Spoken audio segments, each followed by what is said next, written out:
po to, aby obserwować to, co się udało zrobić w ramach projektu, ale też co się nie udało i gdzie ewentualnie wyciągnąć wnioski i nie popełnić jakiegoś błędu w przyszłości.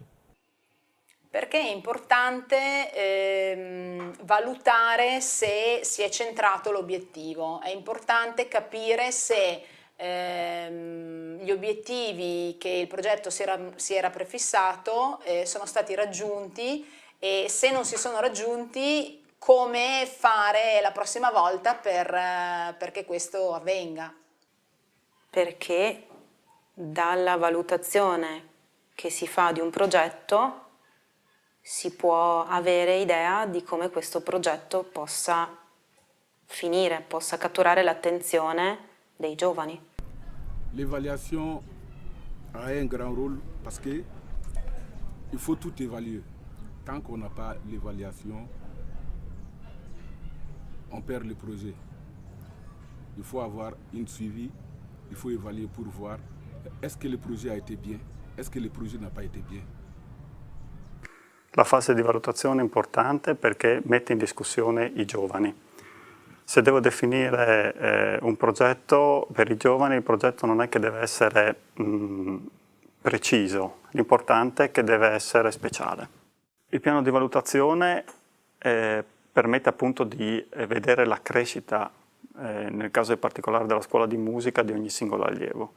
È importante anche per sapere se questo allievo è pronto per il passaggio alla banda grande, diciamo così. E quindi queste attività vanno fatte, generalmente dal punto di vista musicale vengono fatte dagli insegnanti, sempre consultandosi comunque con il direttivo.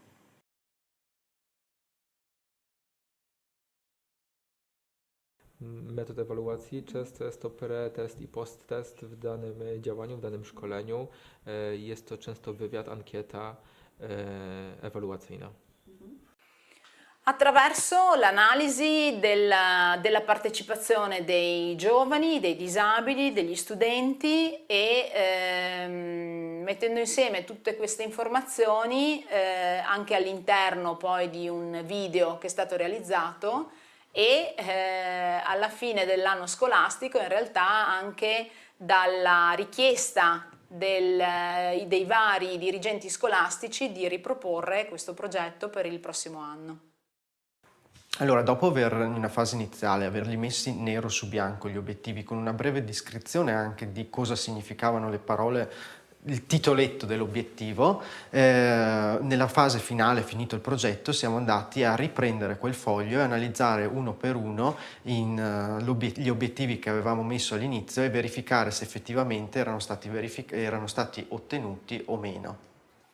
Il progetto si poneva l'obiettivo e lo scopo di far entrare la tecnologia, la realtà virtuale, il teatro di altro genere all'interno di una struttura teatrale già definita. Non è mai concluso, non abbiamo mai raggiunto l'obiettivo definitivamente, perché si può sempre implementare con altre idee, altre tecnologie, quindi in realtà l'obiettivo, una volta raggiunto, potrebbe essere la morte del progetto, in questo caso.